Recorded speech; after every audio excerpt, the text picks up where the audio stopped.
और सामने विषय आता है तो लगता है भगवत प्राप्ति तो भविष्य में होने वाली है, वर्तमान में इस विषय को भोग लेते हैं और नाम जप से और साधन से पाप नष्ट ही हो जाते हैं और भगवान बड़े कृपालु ही हैं, तो भविष्य में भगवत प्राप्ति होने में अब कोई संशय नहीं।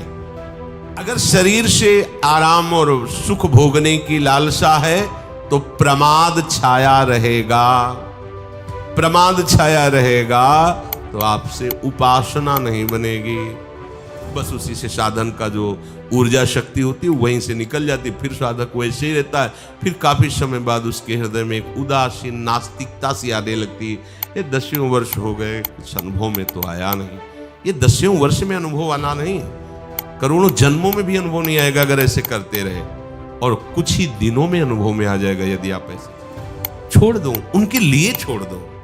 मुझे वो प्राप्त करना है इसलिए ये छोड़ो, तो निकुंज में पहुंच जाओगे, देर नहीं लगेगी।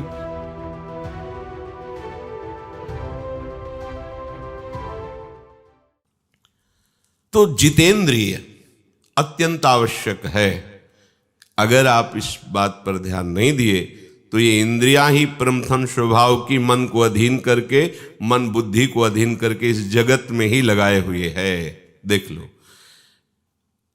ये सुन लूं, ये छू लूं, स्पर्श कर लूं, देख लूं, खा लूं, सूंघ लूं, बस मन ये 5 इंद्रियों को लेकर के प्रकृति में विचरण करता रहता है। भगवान ने कहा मना कष्टानि इंद्रियाणि प्रकृतिस्थानि कर्षति। मन ये 5 ज्ञान इंद्रियों के साथ ये 6 प्रकृति में सदैव विचरते रहते हैं। उपासक प्रकृति में नहीं विचरता, वो भगवान में विचरता है। वो श्रवणेन्द्रिय से भगवद वार्ता सुनता है, वो प्रभु के रूप का चिंतन करता है, सब में प्रभु की भावना करता है, वो प्रभु का प्रसाद पाता है, वो सूंघता है तो प्रभु के प्रसादी पुष्प इत्र आदि सूंघता है। वो अगर किसी का भी स्पर्श करता है तो भगवत भाव से स्पर्श करता है, किसी कामना से नहीं। उसकी इंद्रियां परम पावन हो गई, वो जितेंद्रिय हो गया। देखना इंद्रियों के न घोड़े भगे, रात दिन इनमें संयम के कोड़े लगे। छूट कर दी इंद्रियों की तो फिर साधक ही किस बात के, उपासक किस बात के। ये इतना महत्व भोगों का बढ़ गया है हमारे हृदय में कि ऐसा लगता है मैं इस वस्तु के बिना, इस व्यक्ति के बिना जी नहीं सकते। कितना मतलब हमको इंद्रियों ने परास्त कर दिया, कैसा अज्ञान छा गया कि जो हमारा स्वरूप है असंगोहम, वो संग से कितना पतित हो गया कि वो सोचता है मैं इस शरीर के बिना नहीं रह सकता, इस भोग के बिना नहीं रह सकता, इस विषय के बिना नहीं रह सकता। अगर ये कोई बात हृदय में आ रही है तो समझो अभी साधना के पथ पे ही नहीं आरूढ़ हुए। देखो अपने जीवन में झांक के देखो, क्या ऐसा लगता है आपको कि इस व्यक्ति के बिना नहीं जी सकता, इस वस्तु के बिना नहीं जी सकता, ऐसा? हाँ, वृंदावन के बिना नहीं जी सकते, सत्संग के बिना नहीं जी सकते, प्रिया प्रीतम की स्मृति के बिना नहीं जी सकते, उनकी सेवा के बिना नहीं जी सकते। हाँ, अब बात आ गई, इनसे विमुख अगर कोई भी वस्तु, व्यक्ति, स्थान आपके हृदय में अधिकार किए है तो झटपट उसको निकाल डालिए। अगर नहीं निकालेंगे तो संपूर्ण हृदय पर जब जागतिक आसक्ति का अधिकार है तो फिर प्रेम कहां प्रकट होगा? खाली हृदय में ही प्रेम प्रकट होता है। अगर ये प्रपंच भरे हुए हो तो कैसे होगा? बात करते हैं कि हमें श्री जी चाहिए, हमें प्रभु चाहिए, और अंदर से देखो तो हम एक छोटे छोटे विषय में इसके बिना नहीं जी सकते। ये तो चाहिए ही, जब तक ये है कि ये तो चाहिए ही, तब तक श्री जी मिल जाए ऐसी चाह प्रकट ही नहीं हो सकती। जा ही न चाहिए कबहू कछु, जिसे कभी कुछ नहीं चाहिए, जैसी भी परिस्थिति है उसमें राजी है। जोई जोई प्यारो करे सोई मुहि भावे, इससे बढ़िया जितेंद्रियता क्या होगी? प्यारे जैसी व्यवस्था कर रहे हैं उसमें हम प्यारे कर रहे हैं इसलिए राजी हैं। वो चाहे प्रतिकूल व्यवस्था लगे हमारे मन को, चाहे अनुकूल लगे, अपने को इस भाव से चलना होगा। जितेंद्रीय होना बड़ा कठिन और जितेंद्रीय होना बड़ा सरल है। कठिन है उनको जो अपने बल से होना चाहते हैं, और सरल है उनको जो प्रियालाल की चरणार बिंद की आसक्ति से होना चाहते। बहुत सरल है। हमारी रसेंद्री ललचाए पाने के लिए प्रियालाल की जूठन, हमारे कान श्रवणेंद्री ललचाए सुनने के लिए, जहां जहां पिए की बात सुने खोजत तिन गैनन, बात सुनने के लिए ललचाए श्यामा श्याम की, उनके सिद्धांत सुनकर, उनके प्रेम रस प्राप्ति की बात सुनकर के हमारा हृदय आनंदित हो। हमारे नेत्र ललचाएं प्रियालाल के जनों के दर्शन के लिए, प्रियालाल के दर्शन के लिए, श्री विग्रह के दर्शन के लिए, सब में भगवत भावना करके दर्शन करने के लिए। हमारी घ्राणेन्द्री सुगंध के लिए ललचाए प्रियालाल की प्रसादी चरणारविंद में चढ़ी हुई तुलसी पुष्पादि, उनके श्रीअंग स्पर्श किया हुआ इत्र आदि, ये हमारी घ्राणेन्द्री ललचाए। तो जितेंद्रिय प्रियालाल के इस संबंध से स्वाभाविक आप हो जाएंगे, आपको कुछ नहीं करना पड़ेगा। और अपने बल से जितेंद्रिय होना बहुत कठिन होता है, क्योंकि कहीं न कहीं अहम की धरा होती है। समेट तो लिया पर बिखरने में देर नहीं लगेगी, और यहां बिखरने लायक ही नहीं रह जाती इंद्रियां, इतनी आसक्त हो जाती है कि फिर उन्हें और किसी वस्तु व्यक्ति स्थान की जरूरत ही नहीं होती। प्रभु कह रहे हैं जितेंद्रिय विशुद्धात्मा। अंतःकरण मलिन तभी होता है जब हमें कोई वस्तु व्यक्ति स्थान प्यारा लगता है। ध्यान देना, हृदय की मलिनता क्या है? संपूर्ण प्रपंच में कुछ भी प्यारा लगना, ये हृदय की मलिनता का लक्षण है। पूरे विश्व ब्रह्मांड में प्रभु के सिवा और कुछ प्यारा लगना, चाहे वो व्यक्ति हो, वस्तु हो, स्थान हो, पद हो, प्रतिष्ठा, कुछ भी, ये हृदय मलिन है। तभी ऐसा, जब हृदय निर्मल होता है तो केवल प्रभु प्यारे लगते हैं, केवल प्रभु। भगवान कह रहे हैं विशुद्धात्मा, जहां किसी भी पदार्थ की प्रियता है, महत्व है, किसी भी व्यक्ति की प्रियता है, किसी पद का महत्व है, कोई भी कामना है, तब तक हृदय मलिन माना जाता है। यही हृदय की मलिनता है। हृदय निर्मल हुआ कि आपको प्रभु को बुलाना नहीं पड़ेगा। भय प्रकट कृपाला, वो कृपा सिंधु हृदय में ही प्रकट हो गए। निर्मल निर्मल हृदय ही प्रभु का साक्षात्कार करता है। विशुद्धात्मा, मलिनता क्या है? किसी भी वस्तु, व्यक्ति, पद प्रतिष्ठा आदि की प्रियता, महत्व बुद्धि। देखो हृदय में, हमारे हृदय में धन की प्रियता, जन की प्रियता, वस्तु की प्रियता, नाना प्रकार के मनोरंजन की प्रियता, सांसारिक, अगर ये है तो हृदय आपका मलिन है। आपका हृदय मलिन है तो आपको दूसरों को देखने का समय कैसे मिलता है? अपने घर को झाड़ बुहार कर साफ करो, दूसरे के जरा से कूड़ा को देखकर चिल्ला रहे हो, और तुम्हारा घर कूड़ा खाना बना हुआ है तो तुम नहीं देख रहे हो। अरे तेरे भावे जो करे भलो बुरो संसार, नारायण तू बैठ के अपनो भवन बुहार। एक भी कोई प्रियता संसार की न रह जाए, वही विशुद्धात्मा। जो शुद्धात्मा है वो परमात्म स्वरूप हृदय हो जाता है, भगवत स्वरूप हो जाता है। एक प्रभु प्राप्ति का जब उद्देश्य होता है तो अंतःकरण की वासनाएं बहुत जल्दी स्वाभाविक नष्ट हो जाती हैं।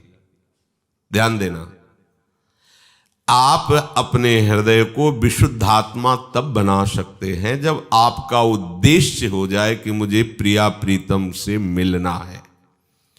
दृढ़ निश्चय हो गया इसी जन्म में मुझे भगवत प्राप्ति करनी है। अब इस उद्देश्य में इतनी ताकत है, सब कुछ हटा देगा। बस आप इस उद्देश्य पर टिके रहिए।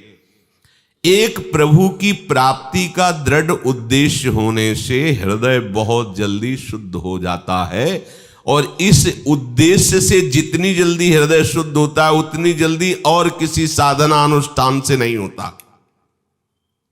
इसलिए उपासक का उद्देश्य बन जाए तो महामहिमा में स्वरूप प्रकाशित हो जाए। हृदय से उद्देश्य हो जाए, मुझे भगवत प्राप्ति करनी, मुझे प्रभु की प्राप्ति करनी ही है, ये हृदय से आपके बैठ जाए। अभी बैठा नहीं, बहुत आप वाणी से कह देते हैं, क्योंकि जब हृदय से बैठ जाएगा कि मुझे भगवत प्राप्ति करनी, तो उसका लक्षण क्या है? आपका उद्देश्य भगवत प्राप्ति हो गया, उसका लक्षण क्या है? कैसे जानोगे कि आपका उद्देश्य हो गया? जैसे बहुत दिनों से आपको पानी न मिला हो, अब आपके उद्देश्य में केवल एक बात है, मुझे पानी पिला दे कोई। अब उसके सामने रबड़ी रखिए, उसके सामने 1 से 1 56 भोग रखिए, उसका मन क्या, कोई भी इंद्री नहीं कहेगी पाने के लिए। पहली बात उसकी होगी, पहले जल पिला दीजिए।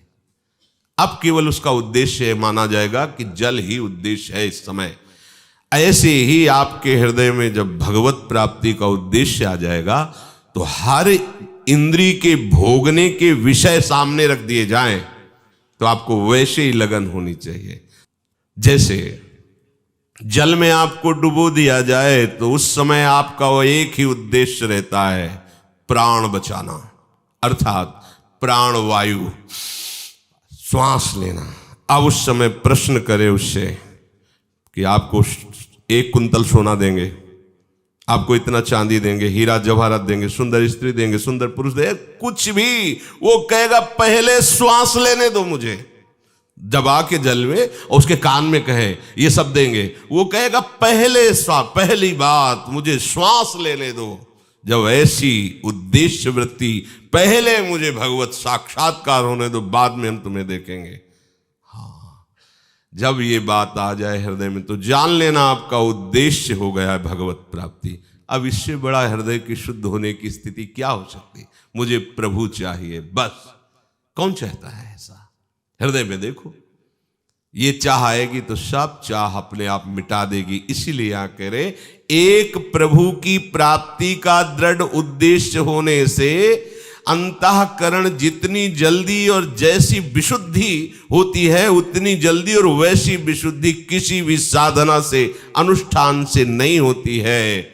इसलिए उपासक का एक उद्देश्य हो जाए, इसी जन्म में भगवत प्राप्ति करनी है, तो वह महामहिम स्वरूप प्रकाशित हो जाए।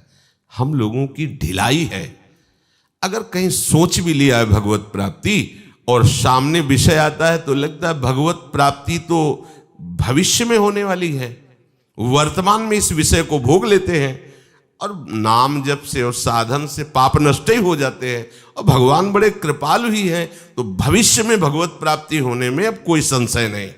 ऐसी हमारी बुद्धि प्रेरणा करके मुझे ऐसे फंसाती है। ध्यान दीजिए, अगर कहीं किसी कोने में सुना के बात भी आ गई है कि मुझे भगवत प्राप्ति करनी है, तो वो भगवत प्राप्ति हम ऐसे मानते हैं कि वो भविष्य में कभी होगी, पर वर्तमान में जो भोग आया इसको भोग लेते हैं। अगर पाप भी लगेगा तो नाम में बड़ी सामर्थ्य, धाम में बड़ी सामर्थ्य, ये भगवत प्राप्ति उद्देश्य नहीं माना जाएगा। ये बुद्धि की कपट भरी सलाह है, मत मानो। इसीलिए मयि मन आधत्स्व, मई बुद्धि में निवेश है। ये बहुत बचो, ये बहुत ठग हैं, ये हमारे अंदर ही ठग हैं जिनसे हम सलाह ले रहे हैं, उसी मार्ग में ले जाएंगे जहां से आपको लूटना है। इनकी सलाह मत मानिएगा, हरि गुरु की सलाह मानिए। हरि गीता में बोल रहे, सदगुरुदेव उस गीता रूपी अमृत का पान करके स्वाद लेकर बोल रहे, मान लो दोनों में से किसी एक की बात मान लो, और मन बुद्धि की सलाह मत मानना। ये वो ठग हैं, उसी मार्ग में ले जाएंगे जहां आपको लूट करके एकदम खाली कर देंगे, अर्थात परमार्थ से रहित कर देंगे। विशुद्धात्मा, प्रभु के सिवा और कोई चाह न रह जाना, यही हृदय की पवित्रता का परम लक्षण है। विजितात्मा, शरीर के सुख आराम की त्याग की आवश्यकता हर उपासना के उपासक को है। विजितात्मा, शरीर सुख की, शरीर आराम की चाह की जो भावना है, हर उपासना के उपासक का सबसे पहला धर्म है। वो सुख आराम की भावना का त्याग कर दे। राम काज कीन्हे बिनु मोहि कहाँ विश्राम। जब तक भगवत साक्षात्कार नहीं हो जाता, चैन से हमारी नींद नहीं होनी चाहिए, चैन से हमारा दिन नहीं कटना चाहिए, अंदर ही अंदर विचलता रहनी चाहिए, बेचैनी रहनी चाहिए। उसी बेचैनी में, उसी ताप में जो निरंतर भगवत स्मरण होता है, वही भगवत साक्षात्कार कराता है। जैसे कच्ची मटकी बिना आवे के पानी रखने लायक नहीं होती, ऐसे ही विषयों से कच्चा बना हुआ हृदय प्रेम रस रखने लायक नहीं है, जब तक वो द्वंद्वों के ताप को सह करके, हाँ, सहत सहत बाढ़े भगति गृह तन गुरुहित गार। अगर शरीर से आराम और सुख भोगने की लालसा है तो प्रमाद छाया रहेगा। प्रमाद छाया रहेगा तो आपसे उपासना नहीं बनेगी। अब हम प्रायः यही चाहते कि हमारे मन के अनुसार गुरुदेव चले, हमारे मन के अनुसार शास्त्र उपदेश करे। ऐसा नहीं होता। शास्त्र और गुरुदेव के उपदेश के अनुसार मन चलाया जाता है। और प्रायः जो प्रमादी उपासक होते हैं वो यही चाल चलते हैं, हम जब चाहेंगे तब आएंगे, 7 बजे तक सोए, शौच स्नान किए, तिलक लगाए, आ गए। नहीं, बात नहीं बनेगी। क्यों नहीं बनेगी? क्योंकि आप भले सत्कर्म कर रहे हो पर मन के अनुसार कर रहे हो। आप गुरु के अनुसार नहीं चल रहे, शास्त्र के अनुसार नहीं चल रहे। बात वहां सत्कर्म से नहीं बननी, बात वहां उनके अनुकूल मन बनाने से। वो अगर कह रहे हैं ऐसे, तो आपको वैसे ही चलना है। बात समझना है, किसी क्रिया से भगवत प्राप्ति नहीं होनी। बात उनकी आज्ञा का पालन करने से, आज्ञा पालन से ही मन मरेगा। और आप मन मारना नहीं चाहते।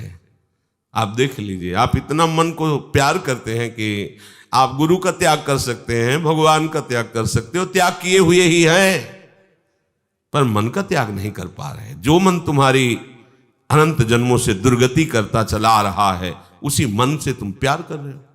आप किसके लिए खड़े हैं? आप किसके लिए चल के आ रहे हैं? सत्संग के लिए, प्रियालाल की चर्चा सुनने के लिए। ये बहुत बड़ा भजन हो रहा है, बहुत बड़ा भजन हो रहा है। इसका अगर आप प्रतिकूल प्रयोग नहीं करेंगे तो कुछ ही समय में आप देखेंगे आध्यात्मिक उन्नति हो रही है आपकी।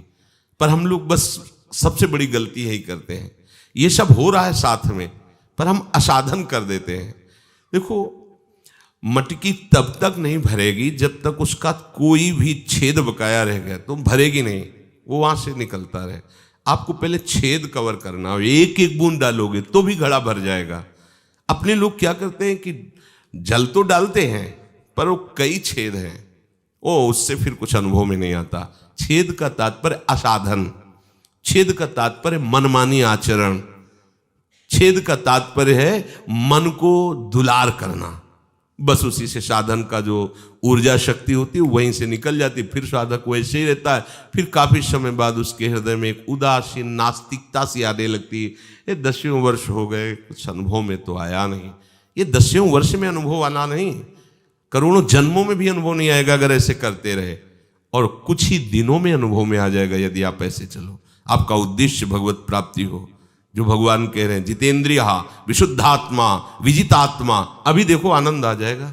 अभी देखो कैसे तुम चैन से सो सकते हो, कैसे सो सकते हो तुम्हें भगवत प्राप्ति की लगन है, चैन से सो सकते हो। सच्ची मानिए, ये जब तक आप इंद्रियों को ऐसे छूट देते रहेंगे तब तक आप भगवदानंद की अनुभूति कर ही नहीं सकते। मान लीजिए, सोचो श्री जी ऐसे पवा दें, कैसा मतलब क्या, जरा उस सुख की तरफ सोचो। हमको वहां ले जाने के लिए तैयार कर रहे हैं, जहां हमारी प्यारी जो मुस्कुराकर तुम्हारे गले में हाथ डालकर अपने मुख का पान पाया हुआ आपको पवा रहे हैं, जहां लाल जो आपको श्रद्धा की दृष्टि से देख रहे हैं, पूज्य दृष्टि से। मेरी प्रिया जो की सहचरी है, निज प्राणेश्वर जा यद्यपि दयनीये मितिमा मोश्चुंबत्या आलिंगति सुरतमाध्या मदयति। ये वो प्रभु जिनको एक बार भगवान शिव के ध्यान में आ जाए तो तांडव शुरू कर देते, इतने आनंद में मगन हो जाते। वो प्रभु मेरी प्रिया जो की सहचरी है, सखी है, हृदय से लगाते। जरा सोचो, वो दुलार पाने के लिए ये क्या है, आज नहीं तो कल छूट ही जाएगा, तो आज छोड़ दो। छोड़ दो, उनके लिए छोड़ दो। मुझे वो प्राप्त करना है, इसलिए ये छोड़ो। जितने से विधान का, शास्त्र विधान का पालन होता है, गुरुजनों की आज्ञा का पालन होता है, शरीर का पोषण होता है, बस वैसे चलो। एक जन्म को मान लो ना, जैसे हमें चलाएंगे वैसे ही चलेंगे तो निकुंज में पहुंच जाओगे, देर नहीं लगेगी। पर मनमानी आचरण थोड़ी, मनमानी आचरण नहीं चलेंगे। यद्यपि ये तो जीवन मुक्तों के लिए भी दुर्लभ है जो आपको प्राप्त है, वृंदावन वास, नित्य सत्संग, प्रिया प्रीतम की आराधना, उपासना, ये तो बड़ा दुर्लभ विषय है। जीवन मुक्त उद्धव जी मांग रहे हैं, यहाँ की घास द्रुम लता औषधि बनना चाहते हैं। तो आप जो है फिर ऐसी गलती क्यों कर रहे हैं? क्या आपका उद्देश्य नहीं है क्या भगवत प्राप्ति? यही समझ में नहीं आता। आप मनोरंजन कैसे कर सकते हैं?